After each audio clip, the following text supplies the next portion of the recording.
And we're live. Hi, and welcome to the Modern Romantic Podcast, where we celebrate and inspire romanticism through passionate people doing incredible things. Hi, I don't have a witty introduction today. Hi, I'm Trey, and I'm joined by my co host, Emily, who looked at me like she was disgusted with the No, fact I don't have a witty introduction. of all the days to have no witty introduction. I, Yeah, look, I I'm feel so slighted. sorry. I, I've I've got one for you then because I was okay. going to do it earlier and I didn't. A long time ago, Trey and I used to go, Trey. It was really annoying on purpose, and we would bug each other by saying our names that way. So yeah, Emily! that's why my That's name great. was spelled like that earlier. Yes, now it's all making sense to me. Well, maybe I'm kind of glad we missed that one, but we technically didn't miss it now. So Nah. getting her down. Well, Emily, I think our listening audience has heard our fantastic guest today. Would you mind doing an introduction for him? I would love to. Today we are chatting with the really awesome and super down to earth Scott Hamm Duenas, or also known as just Scott Hamm. He's an actor, writer, and producer, and we're so excited to have you on the show today, Scott. Oh well, I'm excited to be here. Thank you so much. And yes, I can go by both names. Is wonderful, and I'm happy to be here because I feel like I'm modern and I'm romantic, so I'm gonna fit right in. Awesome. I Perfect. think so too. Thank you. Well, Scott, with a career that you've been a producer, you've been a director, you're also an actor. How did you get into this theater world? Did it start in any did it start on stage? Did it start like you instantly went to camera? Can you tell Mhm. us about how you got there? Yeah, absolutely. My formative years, I grew up in Southern California, but outside of Los Angeles, and there were kind of two things that I always loved growing up. And as a kid, I loved sports and I loved movies. It was like it was sports, sports, sports, and little league by day, and by night it was movies and TV. And uh, um, for a long time, I wasn't in theater or anything like that in high school. I was kind of a jock kid, but I was that jock that got along with all the groups. I got along with the theater groups. I got along with the little cliques, and because I knew how much I loved film, TV, movies, plays, anything. I just think that they were awesome. Um, so basically, long story short, when I went to college for a little bit, played a little bit of baseball in college, and then when it was the Dodgers didn't come calling, and it was time to find something else to do, I wanted to do something that I loved, and those were pretty much my two passions my whole life. And I said, okay, well, baseball's over, so let's see if we can break into this Hollywood industry, this film and television industry. Yeah, I picked two careers that are super easy and super like to make it in. But yeah, so I really just I did it on my own to start. I didn't know what to do or where to go. I said, well, I obviously have to go to LA. I think the first acting class I ever took, I found it in the phone book, and it was on Hollywood Boulevard. So I said, oh, okay, it must be legit. And that was it. That's kind of how like the real start of it was going to those acting classes. And those acting classes, they were what they were, but they had this really interesting class on a different night where it was called the business of acting. Mm. Hmm. And I think that helped me so much because that was all. It was not reading, from plays. It was not breaking down scripts. It was not putting up scenes and getting torn apart by the acting teachers. It was more about here's what you need for a headshot. Here's how you get an agent. Here's how you put together a resume when you haven't done anything in your life. And I learned a lot of stuff in that to get going. And that's when I got my first agent. And then after I got my first agent, I got my first part. And then it just kind of progressed from there. And that's really how the whole thing started, was really just saying, I'm just going to go to LA and sign up for an acting class because I love this business. I love this, film and TV, like I said, and we'll see how much I love the business. And I do. I've stuck. Now it's been decades, and they're still letting me hang around. That is, I love that you took classes and you learned a lot from that. But more than anything, I'm so glad that they offered a class on the business of it. There, Yes. there's so many people, myself included, that got sold the dream of like, work really hard, you'll make it really far, and that sort of thing. And when that didn't happen, it's like, what do I do now? So it sounds Hmm. like they prepared you for like the potentials and set you up for a decent amount of success. I get, like I said, like as far as an acting class to really dive in and do the work and do the scene work, and it was a pretty beginner class now, knowing what I know. But like I said, having the actors doing the common thing that you're doing, you at least network and kind of can compare notes on what's working and what's not. But the business class, it really has all these years later. It stuck with me. It really, I got to give them their props. You're right. It really did help me out. I remember the guy that taught it too. He would always say that I think it's a pretty known cliche, but I didn't know it at the time. He was like, it's called show business. He's like, it's half of this industry is the business of acting, the business portion of this, not just the show where you get to act or look pretty or go around the, it's not all press and red carpets and this and that. It's hard. It's like making it in any other business. And two, he said, I see people come here every year. They think you're going to make it in 2 or 3 months. And they go home and they just can't believe that it didn't happen fast. And which is another realistic thing that I kind of learned in the business side of it too. It's just like, I mean, if you're going to be a doctor, you don't get to just start operating on people after doing it for a year. And You go thank to God. college, Yeah. yeah, God, you go to law school, and then you give a resident, you find out which medicine works for you.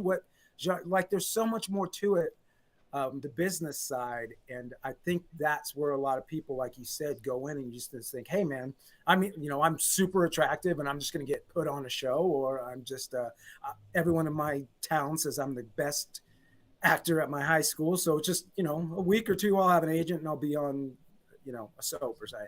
And it just doesn't work that way. And, but I also think it's not to be negative on it. It's just like any other job. If you go in with the right mindset and you do the small things and you work really hard, I think anyone can work in this business if you just apply yourself like you would if you were trying to be the CEO of a company or the next coach for the Dodgers or whatever.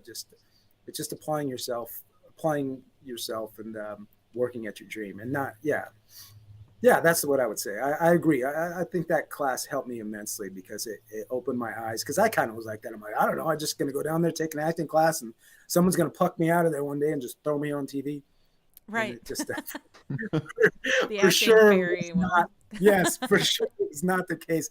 That's the way I'll end up, being down in that town for year after year after year, just Sure. toiling away into obscurity. You have to work for it like anything else. But how interesting that there's so many art classes and art type um, pieces of education out there, whether it be for a degree or not, that don't come with that side of it, the business side, the side Mm-hmm. that isn't as pretty, and the side that's a little more headache. But I feel like it's important if anyone is to maybe monetize anything that's art related. Yeah. So Yeah, 100. Yeah, and if it's not that route, if you don't have in a business acting class, you hope that maybe one of your reps, your first agent or your first manager or something, can sit you down and explain yeah, that side of it to you. Or if you just friend someone that's maybe a little bit ahead of you and working already, that can tell you these things, like, what things, what money too, because it's an investment at the beginning too, because you're not making any money, but everybody wants you to have pictures, and everybody wants you to have reels, and everybody wants you to go to class, and you have to drive everywhere to do. You have to have money for all these things, and you're not getting paid anything in return. You don't get paid for auditions. You don't get paid for workshops or whatever, whichever route you want to go. So you're investing in yourself to hopefully get a return on it. And so at the beginning, it's unless you have some really good connections, or it's really tough, and you just have to be in it for the grind. I mean, everyone's heard a million stories from very successful people in this industry that I slept in my car, but I just did this, and I just, right. I waited tables like crazy to afford, good headshots or whatever. And you have to do those things, when people try and cut corners and not invest in themselves at the beginning. Um, that's tough. But there's so many millions of scams because we're all so desperate to be in it. And we're all so desperate for our break and to get started and to get an agent. There's so many things too. You need someone to tell you what's real and what's not. And sometimes too, that's hard to, when you're first starting out, hard to hear that maybe something, some workshop you signed up for, some agent that approach some recruiter that approached Human Target, and someone to sit you down and go, you know what, that's not real. Yeah. And it's hard to hear that, you know what I mean? Like that's a guy trying to make money off of you somehow. If they're, if it's an agent, but he wants money from you up front, I mean, that means he's not a real agent. But you Yeah, need some, that's a big one. That that's a that huge one. spans a lot of industries too, like even modeling. It's Oh yeah. yeah, if you get an agent, the agent usually you don't have to pay them until you get your first gig. And and that's another and one. that's yes, and that's 101, and they still get people like crazy on it. That if they ask you for a cent, they're not an agent, and you can just call SAG and find out in 2 seconds whether you're Mhm. inside or not. You just call and say, "Hey, is this a SAG franchise agent?" They're asking me for money, and they would say, "Nope, run for the hills. Give us his name too, because we're going to find this guy." You're exactly right. They're not allowed to have any money. They only get a percentage of what they make for you. They're working for you. That's why they're also very picky and have tons of clients too, because it's hard to get in there because they know they're not making any money until you're making them money. Right. Wow. Yeah. So in this kind of industry for that, is there a particular group you've mentioned like calling SAG directly? Is so bleh, getting twisted here. You still Is sound good, man. You got that beautiful radio voice, man. That thing, you sound great. Thank you. You're welcome. Um, is there like a network of people that either exist as its own entity, or have you found like a found group of people that you've learned to network with and find out some of these things along the way, and also share that with other people? Yeah, boy, that's a really good and interesting question. Because you will, it's really for me, it's kind of happened organically. Like I said, putting yourself in places with like-minded people, like-minded goals, things to do. Like they always say, hey, if you want, I'll use sports again. If you want to be a baseball player, you hang out with baseball players. If you want to be in the radio, you got to hang out with other aspiring disc jockeys. Same thing, you hang out with other people that want to be actors or producers or writers or directors or whatever it is, and then you have this little support system and you kind of gravitate toward those people, whether it be in a class or whatever, or out socializing, that you're like-minded, have the same set of goals. And then you also have to have a pretty good BS meter because there's lots and lots of people that can talk this wonderful game and have nothing going on and suck you right into it. And it's just waste your time and waste your effort, and it could waste your money. And you just really need to be on the lookout for, like in anything, for good people, for honest people, and trying to build relationships with people that you trust that are looking out for you. And that, yeah, I've made a nice little group of people, and a lot of it, yeah, through acting classes, or we had the same agent, or maybe I met them outside of the business, and then, oh, you trying to be an actor too, and then you share resources and things like that. But yeah, it's for every one guy I've got like that, I probably got 10 that were not. So you just kind of, it's really like anything else, like picking a boyfriend or something, or a girlfriend. It's just like, I'm going to meet a lot of guys or a lot of girls, but you know what? There's only a couple of them that are really worth a shit. And those are the ones you got to keep around. And it's the same thing in this business. You're going to meet some great ones, and then you're going to meet a lot that you just need to move on real quick. So you'll build a good BS meter, and the people with the good BS meter seem to also be the successful ones too. It's funny how that happens. Now you're a Quentin Tarantino fan. Yes, I huge. have Love read them. this, and I wanted to ask what it was like then working with Michael Madsen, who has been involved with Quentin Tarantino films. Was that some level of dream come true for you? Did you pick his Uh, brain? 1,000%. When I had heard that there was a chance that we were getting him, and that production was going to take a swing at him, I was like, yeah, that would be awesome. Because yes, I'm a huge Tarantino fan. I'm a huge fan of his too, way before this ever happened, and even some of his non-Tarantino movies I love. And Yeah. he's just one of those guys to me that is so interesting. Just no one can do a part or say a line the way he says it. So I've always loved him. So yes, it was a complete dream come true. And I sometimes, maybe even to a fault, like to try and really, like, if I work with someone that's got a big career has been a big star like that, and is kind of to me, he's an icon. He's been in some of the most legendary movies and scenes to me, yeah, ever. They're iconic.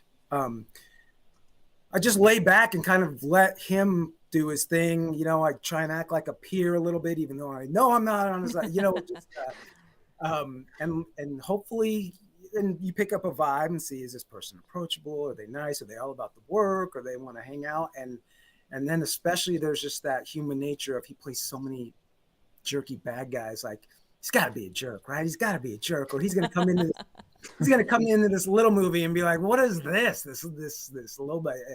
And everything, I don't want to wreck his mystique because everything was the opposite. He was so nice. And I'm not just saying that to be like, oh yeah, he was a dream. And he really wasn't. He really was. He was so nice. He was so willing to just talk about some of his projects and talk about things. And I remember me and the writer were sitting there having lunch with him one time, and he's talking about Donnie Brasco and Johnny Depp, and we would just like, he would look away or something, and we look over at each other like, you hear this shit? Can you believe we're talking to Michael Madsen about Donnie Brasco and how he felt about how Johnny Depp was doing and all? And he's like, no, I can't believe this, but don't say anything. We got to hear more. Yeah. So it was pretty amazing. And then to see him work, and he, all these guys, they work in such different ways, and just to watch him do his thing. And it was pretty amazing. Yeah, it was for me, it's a full pinch me moment, a full will always be a favorite no matter how long I'm around in this business. That time I had with him, to me, is so valuable. And he even gave me advice a couple times, pulled me aside and talked to me about some stuff. And I was just like, this is just the coolest thing. And I think that's always the most generous, loving thing to give somebody advice like that. Like, he doesn't need to do that. He's just going to, and he did. So I loved him. I loved him. What cool memories. Cool memories. Yeah. And I want to talk about this movie too. So you've Yes. got a movie literally coming out tomorrow, which is called Final Wager. Yes. And you're you're making the final wager. Yes, I'm in it at nauseum. Yeah. But tell us about this movie. I love this movie. The writer who I talked about before was actually a friend of mine. He's somebody that I met years ago that came out here to be a writer and kind of went a different way. And then after all these years, we got to do something together, and we were both super excited. But it's called, and he said a little bit like he always thought of me with this role because, we've done some gambling together, and I'm a bit of a gambler myself. And so, yes, it's about a gambler. Back to what the movie's about. It's about a gambler that has quit gambling and promises his family and his friends and most of all his girlfriend, very serious girlfriend, that he will never make another bet again. And then his family suffers some hardship, and he's got to come up with some money really, really quick in like a day. And it's Christmas. And then he finds out on a whim that he's never lost a bet on Christmas. And so the movie becomes, is this Christmas miracle? Is this Christmas magic? Or is this just an addict kind of, trying to talk himself into a way of getting to bet again? But he's convinced that he can't lose a bet on Christmas. And then he's also got to walk the line of hiding it from his girlfriend so she doesn't leave him when she finds out. But he feels he has to try and gamble to help his mom out of a terrible situation. And he's got 24 hours to do it. So it's one of those ones that takes place in a day, and you just got to tune in to see what happens and how it turns out for the guy. But I really like it. I love movies like that where it's kind of race the clock, or it's got that. It's got a little bit of everything in it. I think it's got a little bit of comedy. It's a little bit of a thriller. So it's a little bit dramatic. I love the movie, and Michael Madsen's great in it in the role he plays. It's really, really good. I really like this film, and I think the audiences will like it too. But yeah, that's the gist of it, and I'm excited. Yeah, and I play Chance Slay. I play the lead guy, the guy with the gambling problem that has to navigate this whole 24 hours to try and save his mom without losing his girl. His girl, right. And the trailer is out. You can watch that now. And that Yes. has a couple of moments that kind of set this kind of intensity to it, which is you're telling, I think the character is Lisa, where Hmm. you're like, oh, by the way, I know I promised I wouldn't gamble. Yeah, of course I promised not to gamble. Of course I'm not gambling. Of Yes. course I'm not. Says every gambler Right. and drinker and addict that fell off the wagon. Of Hmm. course. Yeah, if they start their sentence with "of course," it's a trouble. Of course not. Of course not. Of So course not. where can we see the movie when it releases tomorrow? Yes, it releases tomorrow. We're exclusively, if you're a streamer and you do the apps like a Roku or Fire Stick or Smart TV, things like that. We're exclusively on one of the apps, and it's called Vudu. It's technically going to be Fandango at home. Okay. They're merging together. They're just trying to make my life complicated, and Fandango got involved like right when we're coming out. So they're like, you got to make sure that you let it know it's Fandango at home as well as Vudu. They're a marriage now.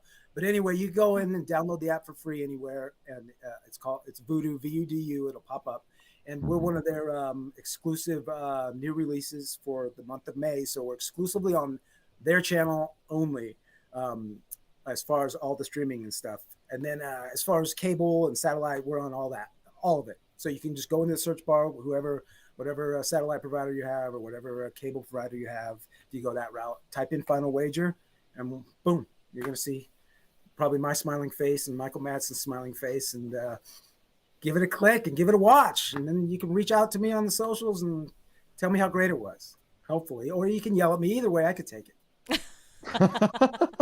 Well, I can't wait to see it. Yeah, please watch it. I really am. I'm really proud of it. I really, really enjoyed this film. I mean, it's content that I like, so hopefully that it's content that everybody else will like too. So there's like an old Richard Dreyfuss movie called Let It Ride, where he was a horse racing, gambling degenerate, and it's kind of got a little bit of that vibe to it, mixed with a little bit of like Liar Liar, Jim Carrey stuff. I just really dug it. I dig it. It's good. So I hope everybody else likes it as much as I do, and I like it for the cast that's in it. I thought all the cast did an amazing job. It's just very small. It's a small cast. It's kind of a contained location cast. Most of it takes place in a bar and sports bar, and yeah, but I really like it. I really like it. And Sandra asked if it was available to Amazon or coming to Amazon Prime, and I think you said that it'll be. It will eventually be on everything. Thank you for asking, Sandra. It'll be on the Primes and the Tubies and all that good stuff. We made a special deal with Vudu to only be on their app the first 30 days. So Okay. which we're excited about, because that means that they're going to put us out there front and center, which is very hard to do in this thing. You know how being on that front page on Netflix or Hulu or Tubi or Vudu or something like that, it's very hard to get to. And that helps a small movie like us with not a huge marketing budget. It helps us immensely. So we're grateful to Vudu Fandango at Home for doing that. And then after 30 days, we'll see if it does well. Maybe they'll keep us around, or maybe another service will come and want it exclusively. You know how it goes now. You'll see something like, oh, it's on Netflix this 2 months. And then all of a sudden later it's gone from Netflix, and you got to find out, where did it go? Oh, it's on Hulu. But yes, there will come a time eventually when it will be on Prime and just the whole slew of everything everywhere, like a lot of them do now. And some of the other ones that I do that are on there are, yes, they're definitely on Prime. And what was I saying? Tubi, the Apple TV, the whole shot. So it'll get there, but hopefully it has a nice run on some of these big platforms first. That'd be nice. That'd be really nice. For those of us who aren't exactly in on the business side of how this works, how can we, Trey and myself, and also our listeners, best support your movie besides going and maybe watching it on Vudu? What a great question. Yes, that's, of course, watching it is the biggest support of them all. But what is great is the two main we love getting reviews, and even if you don't have time to review it, just go in there, the ratings and reviews. And the two big spots, especially for all movies pretty much, but especially for independents, is Rotten Tomatoes, because everybody wants to get that certified fresh tomato and throw it up on their commercial or their website or whatever. And now you have to get a certain amount of ratings and a certain amount of good ratings and have a certain percentage to get Rotten Tomato. And a lot of people use that as kind of their index when they do find a movie like ours. Like, I don't know, am I going to invest my hour and a half in this? Let's see what Rotten Tomatoes says. and they're good too because their reviews you could go on there and just put it's good or it's all right, or they'll do a 1-word review. So it's like a 30-second thing. You could go in there and review it. You say, hey, Sky Hamm's the greatest actor I've ever seen in my life. That's if someone's been drinking heavily. But yeah, that's it's like 3 a.m. Like, I love that guy. Yeah, I get it. So Rotten Tomatoes, and the second one is IMDb. Yeah. Is big too. IMDb, they've changed the way that you're allowed to review it because I think for a long time IMDb had a problem with getting lots and lots of these, whether it be studios or people ganging up on movies. So they would gang up on movies with reviews and ratings, and either try and pump one up that didn't deserve to be pumped up organically, or bring one down because maybe they were in competition with your movie, or someone doesn't like you, or just I've had it happen both ways on IMDb, but they are great. You go in there, you can rate it 1 out of 10 stars there. Reviews now, they're different. I don't know if you guys have noticed too, but now it's 500 words minimum. They don't let you go in there and just go, I like the movie. You have to write a thoughtful review on there. And yes, and there's weighted reviews too now. They have certain people that they think are serious, so they weight their reviews. And if you just pop on there like my mom and say, oh, it's the best movie I've ever seen, and Scott's so cute, and go watch it, those ones are kind of weird. That's so those are the two spots that helps us immensely because it starts driving the algorithm and starts driving people, and because you'll see it even in negative comments on the internet too. If someone doesn't like your movie, and they'll be like, I can't believe IMDb said this was a 6.1, it's a piece of garbage. And then so the ratings are out there, and people do talk and discuss, and it's just another way to help a smaller movie like ours, if it does well, get people to watch it, because okay, I'll give this a watch. It seems like people generally in the comments like it, or their scores in that 5 to 6 range, which means it's pretty good. 7 or 8 usually means it's phenomenal. And then so there you go. Those would help us out a ton. But ultimately, like you said, it's watching the movie. The more eyeballs, the better. But Rotten Tomatoes and IMDb are huge for a movie like ours. Cool. Good to know. Yeah, and recommending other people to watch it, of course. Sharing it. Of course. Yeah. Yes, word of mouth is fantastic. Yeah, I watched this little movie the other night. We all do that, right? We go, you know what? I found this. We all want to find those hidden gems too. So you can be the first to tell people, I found this great movie about gambling. I think it was a romance. I think it was a comedy. I'm not sure. What is good about our movie, where you can decide, where I would love to hear, whether it be on one of those platforms. Sorry, I know I'm running off at the mouth now, or you can reach out to me directly. I'm super interactive on Instagram or Facebook. You can always reach out. I'll get back to you as soon as I can. It's one of those movies that takes place on Christmas, but it's not necessarily a Christmas movie. So I think there's gonna, it generated talk already between the behind the scenes people, distribution, and people, the filmmakers of, is it a Christmas movie, or is it a movie that takes place on Christmas? Die Hard. It's like I was gonna bring that up. Maybe you should sell yourself short on this. It could make one of those great Christmas movie lists. Christmas people debate. Should watch it. Really? Yeah. So I kind of think we were originally going to be a Christmas movie, and it kind of worked its way into, let's not do a Christmas movie. And the release date changed and tweaked around the title a little bit. But I think this will give us at Christmas time too another way to start fresh and promote it again, because then maybe we can, at Christmas time say, hey, it takes place on Christmas. You should check it out. It's kind of a Christmas movie. But right now you say, no, it's kind of a dramedy. Check it out in May. Christmas May 7th. In May. May 7th. Tomorrow. Tomorrow. That's right. When you think back to the filmmaking process, or putting this into putting this idea that started in a writer's room now to a fully conceived thing that's coming out, what was your favorite part?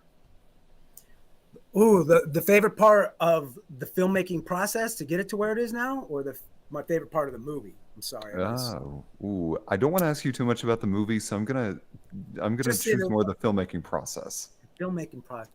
Okay, good call. Oh, what is my favorite part? I mean, there is that part of me that started this whole journey per se as a performer, and so I love getting to act, and I love getting to act with. I mean, got to act with Michael Madsen, Tom Arnold, and Trevor Pennick, and Fernando.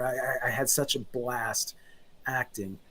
But there's something so fun about, especially being an actor first again, the process of when we were the script starts to become life and it's taking shape. You know, you're making the movie, and then now it's the little pieces of what's our bar going to be like, or who's playing Lisa. We need to find a Lisa, and then to see it all like on the first day, it's kind of that, and it's that cool just feeling of like, you know, the first day after you built your car and then you go out and you start it and you go, oh, look at this beauty, man, and this engine sounds good. It's that same kind of thing. That first day I loved getting to see the crew that was assembled.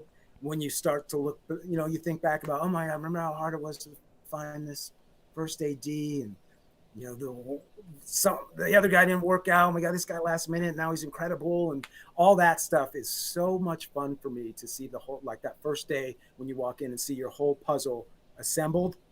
I really, really like that part of the process, that first day process of seeing that team you assembled. The first day of the season, I'll go sports again. The first day of the season, you're like, okay, here we go. We're going to win a World Series. We're going to win a champion. Same thing here. We're going to make the greatest movie ever put on well, you can't say film anymore. The greatest movie ever put on video with this talented bunch of people. And I do love that part of it. I love the puzzle aspect of putting it together. I think that's why I kind of like the producing, because at least the producing part that I play, because I'm not some technical wizard or anything, is the logistics and helping put the puzzle together, and using some of my experience of people I've worked with, or actors that I kind of know, or agents that I know, and maybe knowing some of the people they represent. So maybe we get a shot at them and things like that. Putting all that together and then watching it play out is really, really what I enjoy. I agree. There was a show that I did a couple of years ago, Psycho Beach Party, and Okay. just watching everybody come together in that moment. We were relatively unknown to one another, and there are friendships from that show that I still have to this day. Um, Yes. Of course. Mara, if you're listening to this, hi, you were phenomenal. I love you. You were incredible. So, Way to go, Mara. I love you now too, man. If he loves you that much, she sounds awesome. she's getting her master's right now in library sciences. Yeah. But That's not real, is it? Library sciences? That sounds made up. no, that is a That's real thing. She wants, Just she kidding. That wants, shows you how dingy I am, says the actor that has like 8 years of junior college. It's like the one degree you have to be a librarian. yeah. Really? Library Yeah. science? Why did I never see that on my thing? When I was taking courses in college, library sciences. Wow. She sounds very smart. She is, but also what a gifted actor she is. Amazing. So Mara, if you're listening to this, I love you. And now Uh, I know what movie I got to look up and try and find and watch. Psycho Beach Party. I'm watching that yes. for sure. Well, she was in a local stage production of it, but the movie is also really good. I can't Uh, wait to watch it. That's yeah, awesome. Congratulations on that. thanks. Um, so when it comes to, there was a question from our chat that I want to make sure we go back to. Hmm. Was there a role that you've played that hit close to home, or something that you felt like you've lived through or deeply related to? Oh yeah, I mean this one had pieces of it. I won't cop out and use this movie again, but this one had pieces of it just because I have been a gambler in my life, and I've struggled a little bit with maybe getting in a little bit too much over my head with my gambling. But there was a movie I did. It's still relatively new. It's called Rebroken. Hmm. It's on all the streaming things, and it's with Tobin Bell from the Saw movie fame. It's not a horror movie, but it's a thriller, and I really there was, even though this was my character was Will, who deals with extreme loss in this movie. It's more about working the steps of grief and dealing with extreme loss. But where it connected with me is that it's about my character loses his daughter, and at the time I had just had my daughter, my first kid, and it was a young daughter. So it was uh, there was a lot of times where it was kind of like it really hit me hard because you're consumed. I don't know if you guys have kids, but you can just consumed with that child, especially my first one. I had her a little later in life, and just to think of what this character is going through is just like the last thought you ever want to have in your life. So it kind of did affect me, like off even when the cameras were off a little bit, to think about certain things about your child going missing, or your child being hurt, or an accident happened to your child because your parenting wasn't up to par. And that it was really interesting. It was really interesting because it all happened so close to the time that I had her having that movie come out like that. It was really interesting, and a lot of it was really easy to draw off of that, but also really kind of mentally exhausting because you just can't help but think about your own life, because not that it paralleled it in the things that were happening, but it could so easily happen uh, to you and your kids. So that one was really tough for me, and it's called Rebroken. If anybody likes that kind of movie and wants to check it out, it's really Yeah. good. Tobin Bell's excellent in it too. He's excellent in it. I bet. Yeah, he was posting Shakespeare on his Instagram not too long ago. And, I hadn't seen him do any Shakespeare previously, but I sat there and wondered, like, I want to sit in a room and read Shakespeare with Tobin Bell. It's he is something, man. Like, yeah, exactly. I sit, if you get to do it, let me know. I would like to do it too. I would like Yeah, to sit we'll there. invite him on the show. Yeah, because just listen, because he had a lot of speeches in that movie, and of course we had to put him on a record recording because you can't have a movie without Tobin Bell on a record, because he does it in a lot of the Saw movies you hear. But Yeah. Did you really he's just do got it? that voice and the way that he reads, and he's definitely that type of actor where he can play Shakespeare so convincingly and come in and do these fun movies that he does as well. He's just an excellent actor. And you're right. Sometimes I would catch myself when he was doing like this basically a monologue on his own in a scene or two, and I'd be like, I'd like to sit and watch this. He was just so good. He's just sitting there whittling the stick. He was out in the forest and he's whittling the stick, and he's just doing this monologue basically. And I'm like, God dang, that guy's got the gift, man. He's got the gift, because wow, epic. And what you said, just to hear him do Shakespeare is just, I could see that in a second, because it just lends itself to him so much. He's got a good command of the silences. Oh, and all the like Michael Caine says, it's all in the eyes. He's got the Yeah. eyes through those super sharp blue eyes that also they just are laser focused on you, and you can't help. You better be in it with him, because he's gonna bring you into it with those eyes. If not, and if you, man, he's good. He's good. He's almost so good he's intimidatingly good. I could see that. Yeah. And also a sweetheart though. Once the camera stopped too, he loves baseball like me, so we had talked some baseball. Oh, nice. Oh, yeah. Very, very, very good, very nice guy, but very immensely talented actor.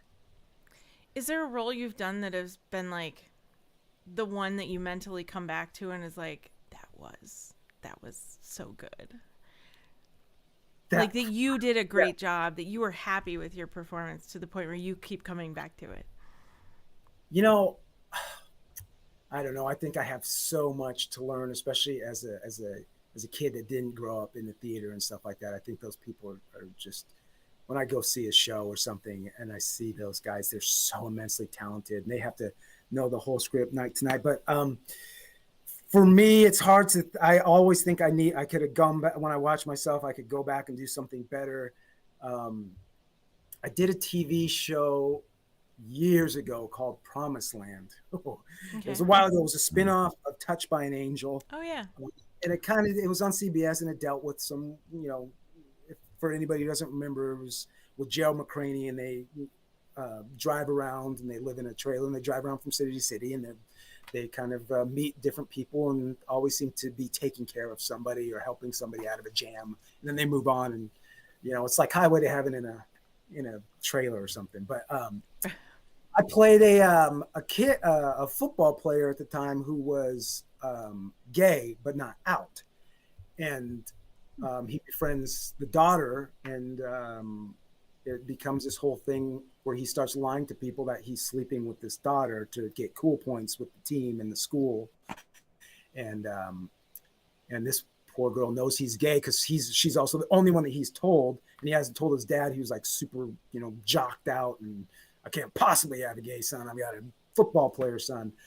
And there's this big coming out at the very end where my character has to finally, tell everybody, including guys from his team, and apologize to her parents. And then his dad shows up. So it was like this big, huge, like emotional scene about, coming out, also telling your dad, who is going to have no part of it, and then also apologizing to these people's parents after you've destroyed this girl's relationship throughout this whole story. And I thought it came out really good. I thought it used to be the headliner on my reel all the time back in the day, and I got a lot. I thought it came out really good. For someone also who is straight in real life, I felt like I brought some truth to it. And going into it, we were just like, we're not gonna, you're just a football player that happens to like guys, and that's how we're gonna play it. And so I thought that really it came out good. I thought it was some of my best stuff even to this day. And I had a lot of people give me compliments on it, and that for me, getting it from certain people too. I have my agent at the time. He always shot for the stars. He was like, "We're gonna throw you in for a guest star Emmy. I'm nominating you. I'm sending in the stuff." I didn't get it, obviously, but he was like, "It was so good." And so he never said anything. So when he did, I really took that as a compliment. And some of my friends I took as a compliment, because all they like to do usually is make fun of me on everything. That's what friends are for, right? Oh, yeah. Put me on everything, whether they got me wearing something funny or doing something. You ain't even acting, man. That's just you saying it. That's stupid. They paid you for that. It's nonstop busting my chops. But that particular role, they were like, "Hey, man, that was really good. Like, I think I saw your lip quivering when you were talking to that guy." He's like, "That was really good." And it's like, "Thanks, you guys." And I kept waiting for the punchline, or they never made a joke. They were just like, "That was really good, man. Keep it up. Keep going. Keep it up. What's next?" Awesome. Who are you guys? But that one kind of sticks with me as far as an actor. It's old, but it sticks with me. I felt like I did some good things on that, and I'm proud. I'm definitely proud of playing that role, and especially too now the way times have changed so much just in that short amount of years with the way that we deal with that subject matter. That I'm proud of it. Well, I mean, and especially for the mid '90s, to have a storyline kind of like that honestly was a little groundbreaking in and of itself. I do also want to go back. Sorry, go ahead. No, I was agreeing with you. And talking over you at the same time. No, you're all good. The power of the internet, people. Before we got started, really with our conversation, I want to call out that our longtime viewer of the show, Cause, actually pointed out that you were in an episode of Buffy the Vampire Slayer and actually recognized you without us talking about it. But not only that, you were in an episode of Deep Space Nine. You've been in Walker, Texas Ranger. So you've been in some big name projects. Looking back on your career, is there you mentioned the Promised Land, is there one that you would like to go back and just live in for a day again?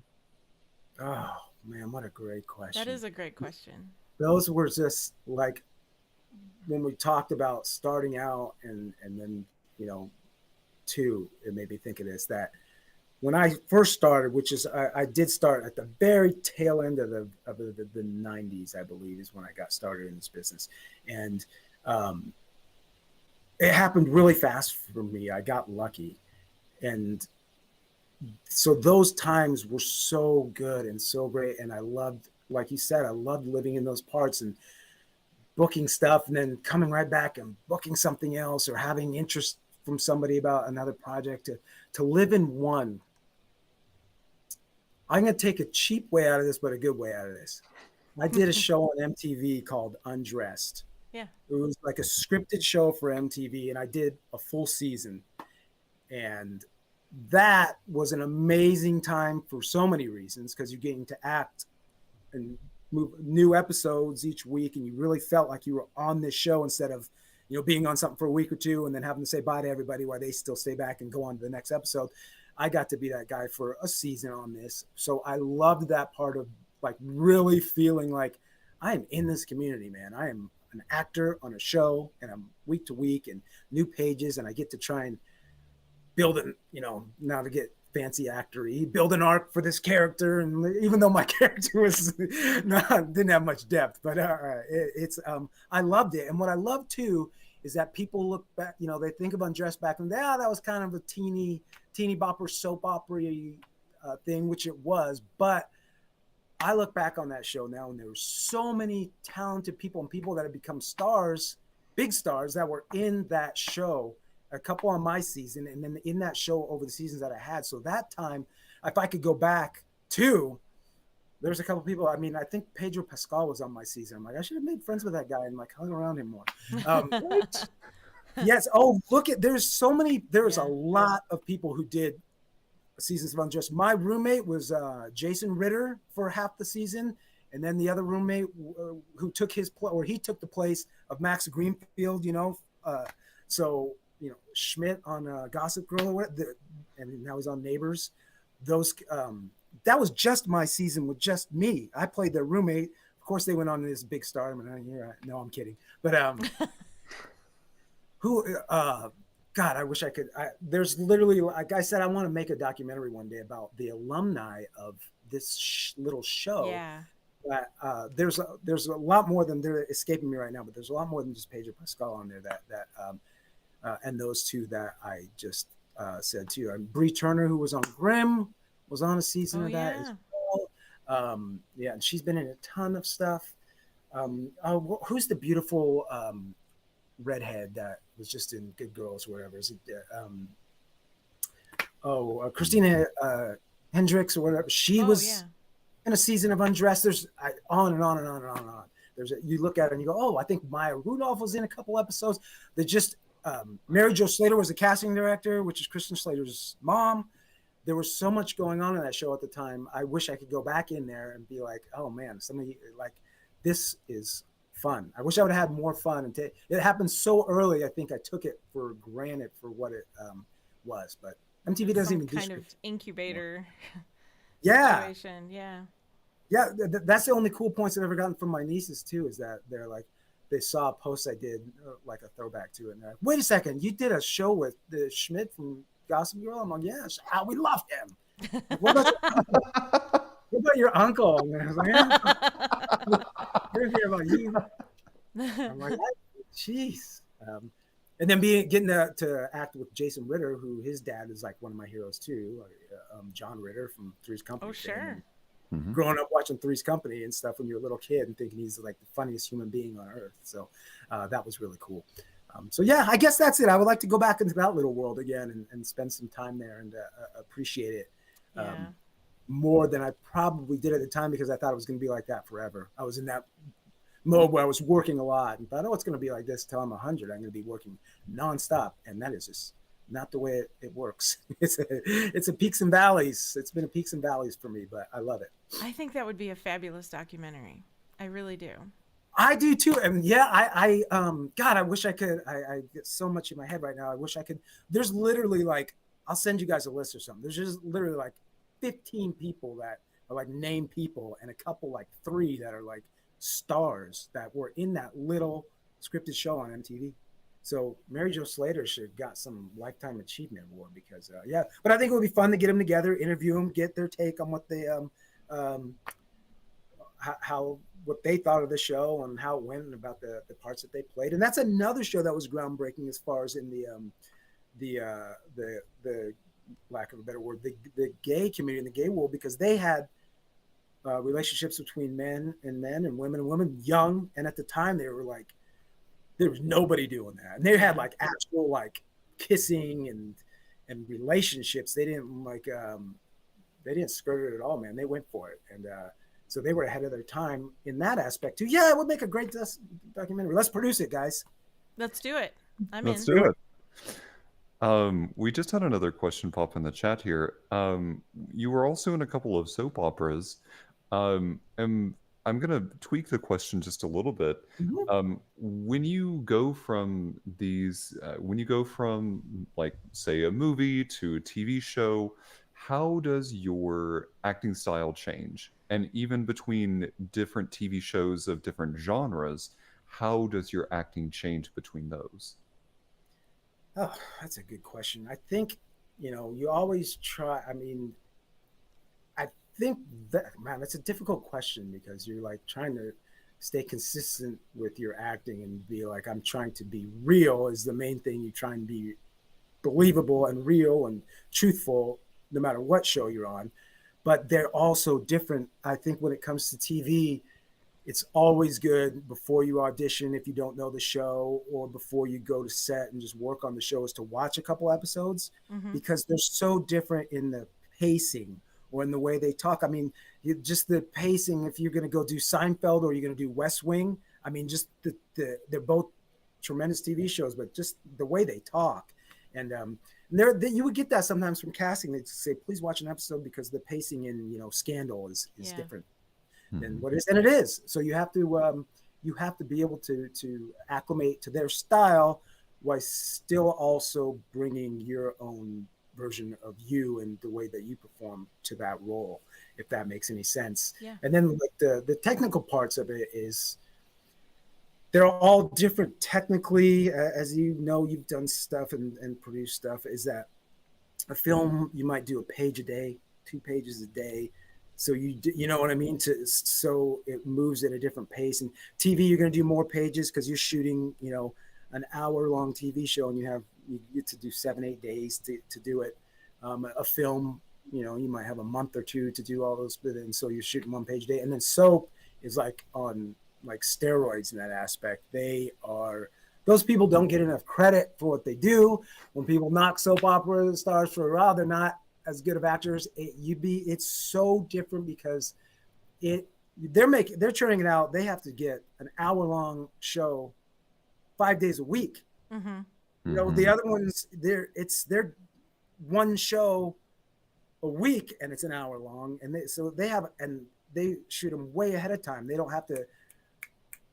It's crazy. They're 365 for the soaps too, not 22 weeks or whatever, like a thing. So I think they get a tough thing, and not only that, because they give them these just gigantic, like amounts of dialogue. Yeah. So you have to be really on point when you do a soap, as far as being able to take in the writing, memorize it, and then also try and give it a good performance. Because too, they don't let you just jump around and improv and play on soaps. They want you to say the words that are on the page, and the writers are usually right there too to keep you in check.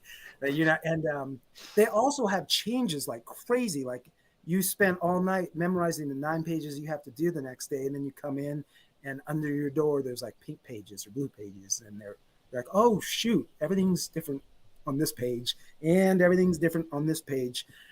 I better get a coffee, and I've got an hour to like make these adjustments. So it's such a different style of acting, but I still think you always have to try and be truthful. Always bring a little bit of yourself because you're the only one that can to do it how you can do it. But then also respect the pacing of the show as well, whether it's a TV show or a movie. Because directors too in movies, they have the way Quentin Tarantino is a perfect example. Look at the way his characters talk compared to the dialogue in another film. Absolutely. Yeah. Totally different. So you have to kind of go to that style of the writing and the production as well, in my humble opinion. Oh, that's 100% valid. That I love that explanation. Oh, well, thank you. Thank you. Yeah. Well, I was making it up as I go. I'm sweating here. I didn't know what I was. He's on the No, I'm hot seat. kidding. I've thought about that a lot too, and I've been fortunate enough to work in each of those genres. And yeah, it's different. It's different on all of them. It does seem impossible for those actors to be able to memorize that level of content. It feels like in my head anyway, it's like when you're just trying to get through an exam in school at some point where you're just like, I just need to memorize it for today. And then after that, it doesn't matter because the test is over. So, Yeah. because it's not like they're reading their line. I mean, unless there's teleprompters, I can't tell. I don't watch a lot of soaps, but Yeah. No. Have I ever seen a cue card being used or a teleprompter being used? Sure, but it's mainly not because the actor's weak. It's because of the time. Sure. They really like throw it at them all. And the people that are series regulars that are on that show usually have these just chunks of dialogue for every day. So you have to get that down for the next day. And then if they completely change it around for whatever reason. And if you come in, they're like, yeah, they didn't like the fact that we were making her, an alcoholic now. They don't think that'll play well. So we're going to change it, and she's just going to be have the flu or something. And then you hear the actor go, what? And then it's a lot. Usually a little argument about what happened. No, I think she should be an alcoholic. No, she's gonna have cold. Okay, and then it's all different. And then too, yeah, you're only human. You can only learn 8 paragraphs so fast, and then Right. also try to give it a performance, also try and be there for the people that are with you in that scene, because if you're too far off, then they're not going to have any idea what their cues are to go with either. When you're saying something completely different, then they're like, oh, is that right? What do I say? Yeah, it's so I give them a lot of respect. They're Sure. usually very, very talented actors that just are put in a very, very tough spot, but it's great. It's a consistent job. Absolutely. It's a great place to learn, and it's also a great place to be like, I'm good here. I like this. It's like as close to like a 9 to 5 job as I can get. I'm here 5 days a week, Monday through Friday. I have consistent work. I get to play a character, and this is fantastic. And then a lot of people use it as their starting grounds because it is a great place to start. It's like almost like doing theater where you have to learn the whole play and then go put it up that day. There's no getting to do one page of the play that day. You got to have it all dialed in, ready to rock, know your blocking, it's the same kind of deal. And just doing it, these plays, but changing the play every day too. So it's I commend them. They're good. And so yeah. And that's all like studio work versus location work. Do you have locations that you've loved to shoot in? Yeah, where are some fun places that I got to shoot? Oh, that Promised Land. I got to go to Mississippi, a small, charming town in there, Natchez, Mississippi. I've gotten to go to some cool place. Walker, Texas Ranger was in Dallas, which was Yeah. super cool. I did a movie in South Carolina with Billy Baldwin and Danny Trejo. Where And was that that was in cool. South Carolina? Greenville. Okay. Majority of it was in Greenville, which was pretty awesome. Oh yeah, Carolina. Yeah. Yeah, I haven't gotten to do New York yet, which is so crazy. But those places, those 3 that I said stick out. I love the South and the Southeast. I was technically born in DC, so maybe that's rubbing off a little bit. I don't know. Is DC technically Southeast or is it just East? It's not even DC isn't even a state, so I don't know what Washington DC is It's doing. I don't know It's what to classify that. I don't know what to I classify feel them like as. it's That's why it's a perfect place for me to be born because I'm the because it same way. doesn't feel like Virginia. It doesn't feel like anything No, surrounding. It feels more like New England than I don't they're, know. yeah, yeah. Locations are really really fun. Anytime going on locations is exciting, um, but also now I've got a little family going and stuff. It's also nice to Yeah, be able to stay local, and then I can just go down the street and come back and see my babies. of course. When you're you are also a writer. Tell us about Well, you're what. so sweet. Nothing. I have written some stuff. I so hesitate to call myself a writer because I really appreciate you saying that. And yes, I do have a couple writing credits. Um, that's one where I'm so beginner status. It's hard for me to even like take the writing credits. But my friends or the people who work, they're like, "Well, dude, you wrote it. I mean, who else are we going to give the credit to?" But it's something I'm learning to do. Yeah, like, where you want us to say wrote it. Um, I like it a lot. It's the hardest thing I've ever done.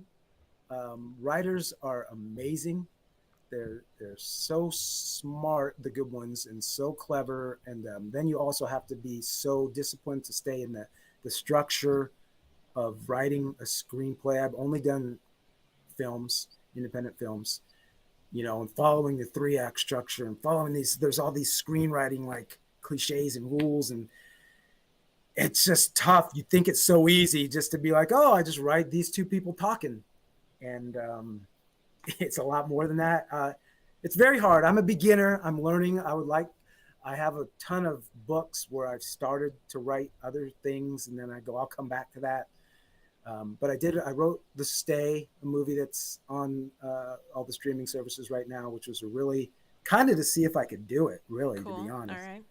It's a really kind of low budget thriller that has actually done really great numbers.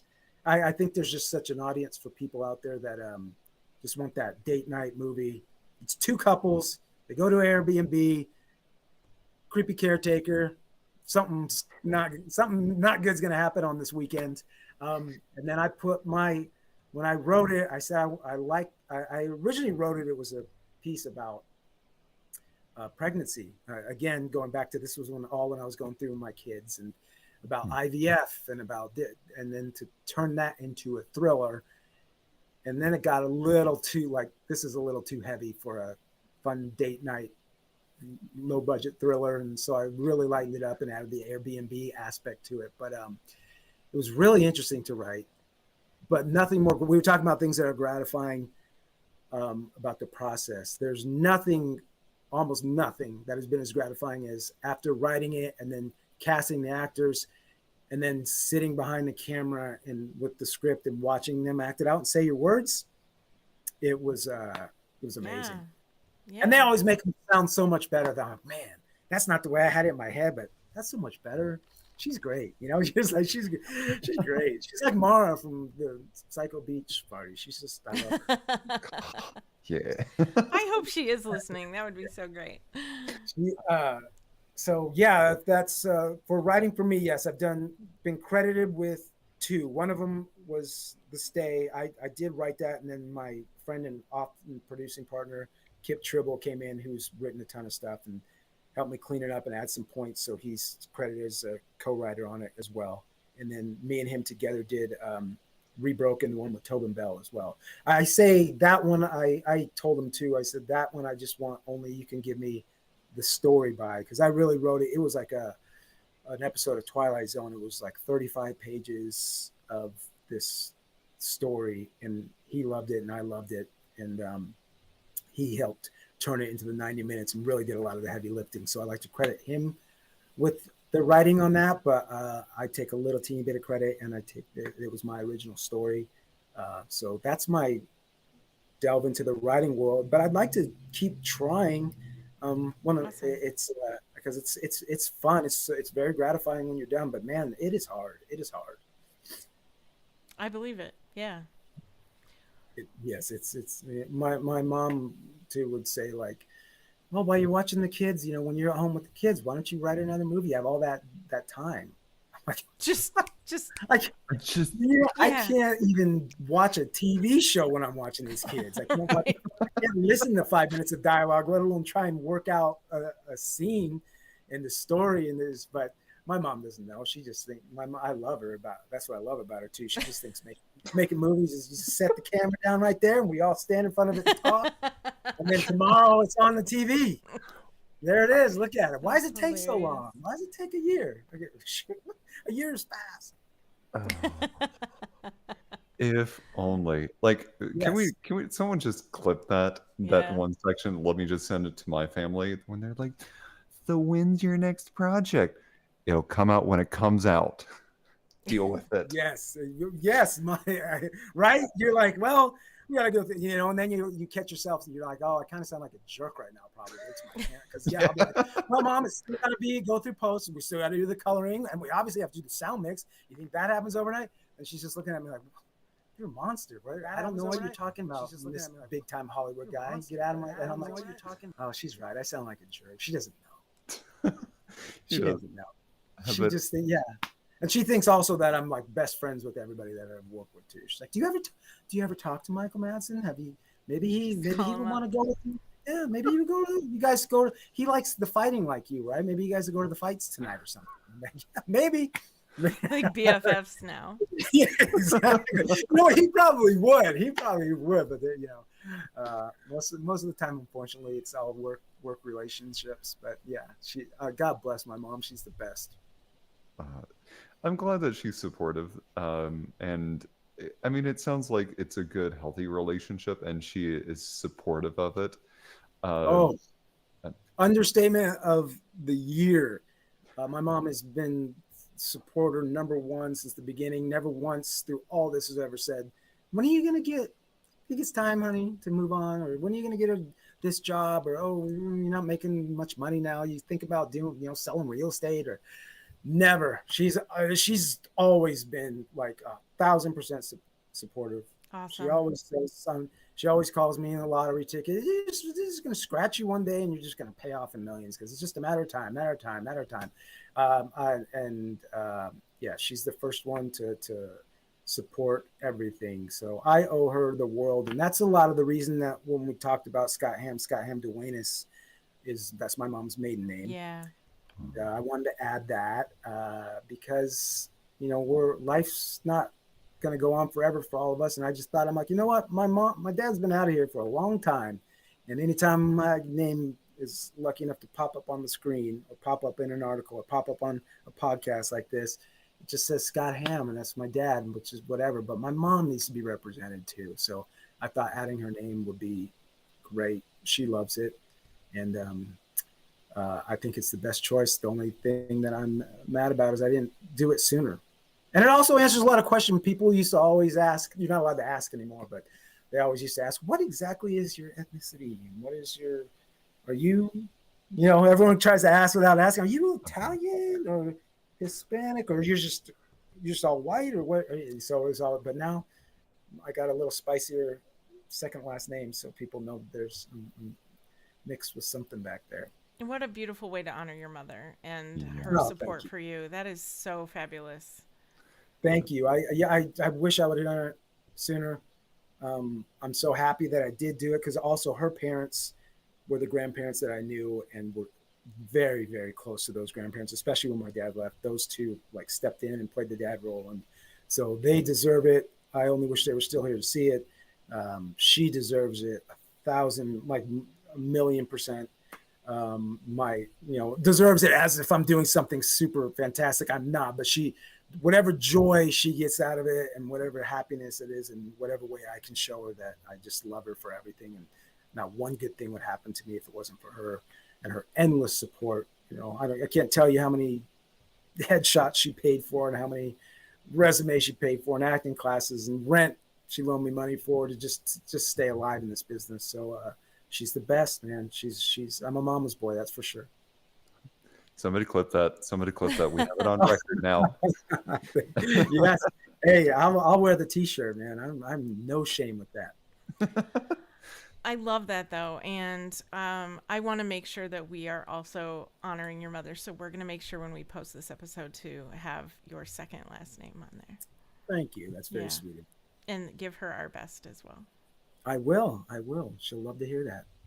She would never be able to figure out how to listen to a podcast in a million years. So, but I always send her stuff. So I'll definitely send her some stuff for We'll this get you because the links and everything when yes, perfect. so you can send her I'll links. have links. What's a link? Oh, What is it? okay.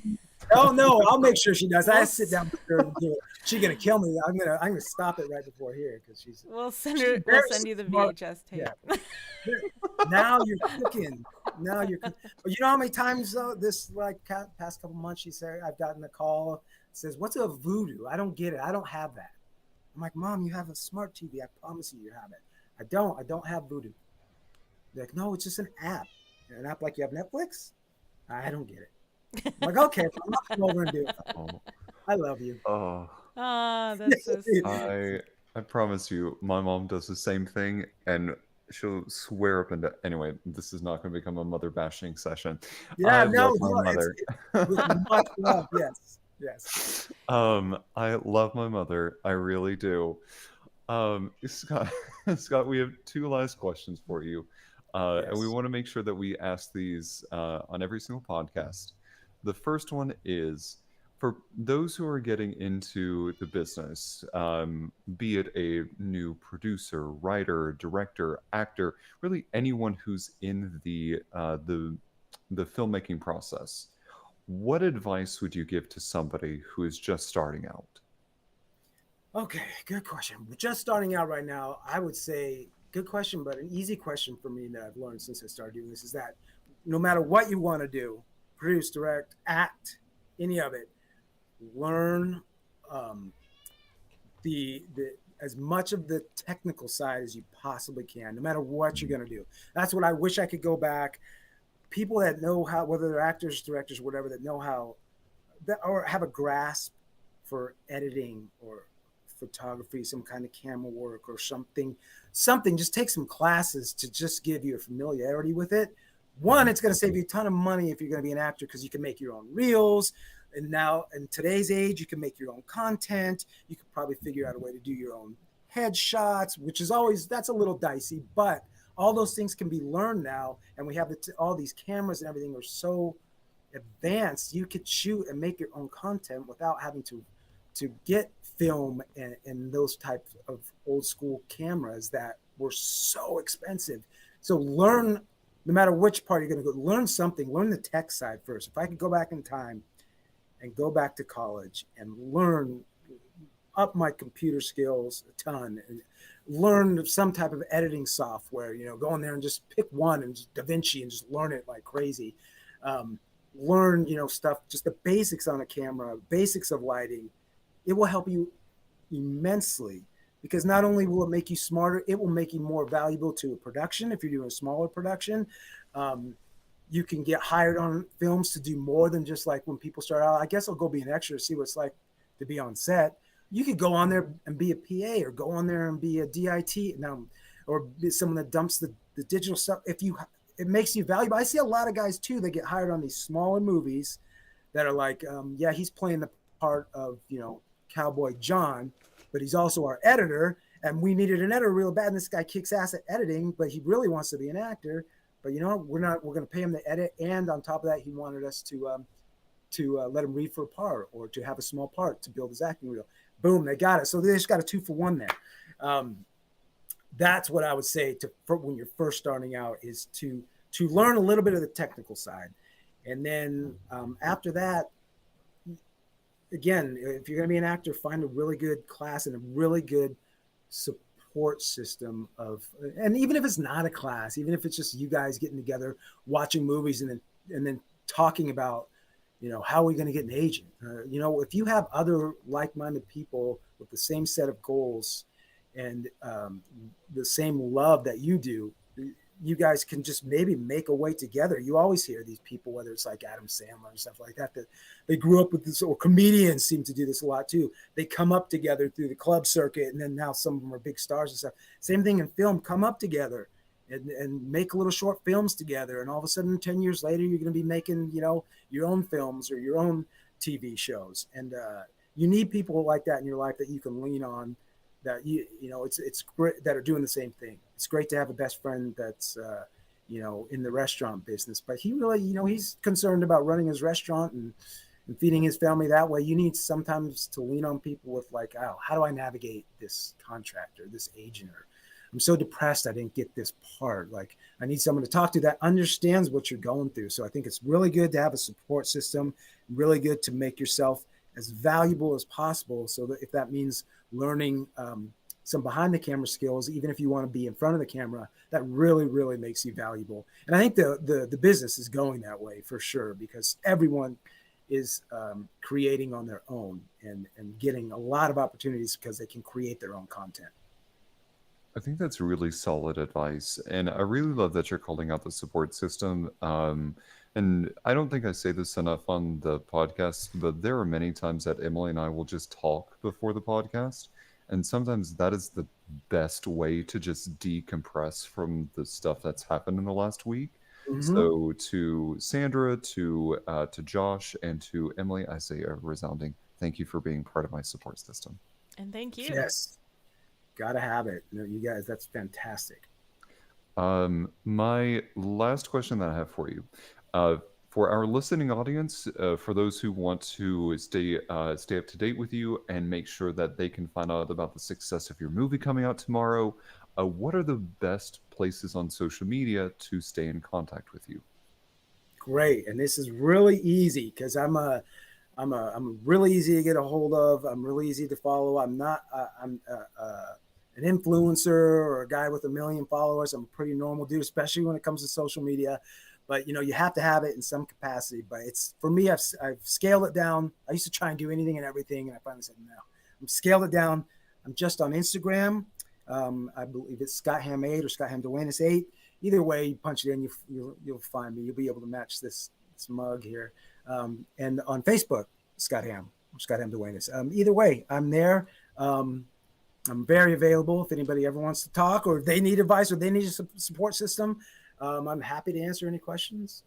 And if they have a comment about any of the movies or TV shows I've done, I'd be happy to answer those questions too. But I'm pretty easy to find on those two platforms, and pretty available as much as I possibly can be. Look, and I always respond in an hour, no, but I try and get back to everybody at some point, because there's people that I've reached out to, and that when they get back to me, I'm so grateful for it. And so I always try and do the same thing, pay it forward to reach out to anybody. And I make lots of friends that way. I'm a normal guy. I like to make friends, see what everybody else is doing too. I want to see everyone else's projects, what they're doing, watch their movie if it comes out, or watch their TV show if they're actors, it comes out, or they write something, or they have a play or something like that. I love that stuff. So it's a giant social media, giant support system, sort of. Yeah, I think so.